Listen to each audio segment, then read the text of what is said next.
So my phone is on the charger. That is why I'm standing. But this week we are talking about Tim Crane's The Unity of Unconsciousness. And for the content, anything I read, I'm citing this from his passage and the lecture provided by Dr. Deaton. For part 1, we are to explain Crane's argument in favor of his view of the nature of unconscious belief versus what he calls the standard view. For this, I said that Crane argues for his account of unconscious beliefs over the standard view in that the standard view is faulty. And the standard view is basically the idea that your unconscious beliefs are made up of propositions, which are true or false statements. You could say that my cat is black, or I cooked dinner last night, or math is hard, and that's a true or false statement. That would be considered a proposition. Crane believes that these are too clear to be in our subconscious minds.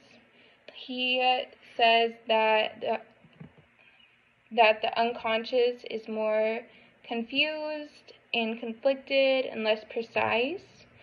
So beliefs from childhood can conflict with your current belief because your beliefs from childhood could be an unconscious belief, and these beliefs are present if you never bring them to the surface. For part 2, we are taking a summary of his argument and creating a well-crafted argument. I kind of struggled with this and with the diagram, so leaving comments to correct me would be very helpful. For the argument, this is how it was. The diagram, and this is the argument. I labeled everything, numbered each sentence, or the premise, which is 1, 2, 3, and then the conclusion is 4, but I'll go ahead and read it. Conscious beliefs are too clear. The unconscious mind is more confused and less precise. These unconscious beliefs are present if you bring them to the surface. Therefore, the standard view is faulty. I wasn't really sure how to put his argument into words.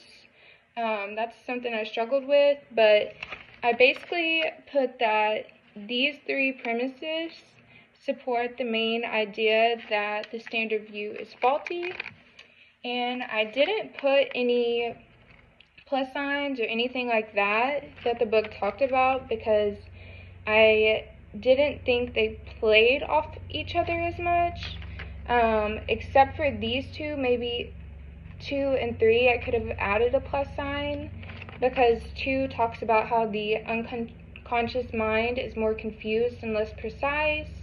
And then 3 also talks about unconscious beliefs, saying that they are present if you bring them to the surface. So that I could have done different. For part 4, we are given an analysis of the argument. I do believe the premise are credible and work together to support the conclusion. Therefore, the argument is strong. I did not notice any fallacies being committed, and going back to the analysis of the argument, I think you could talk about how, or I could say these are strong because all of these are strong on their own. They could all be supported on their own to support the summary, the conclusion. Okay, that's all.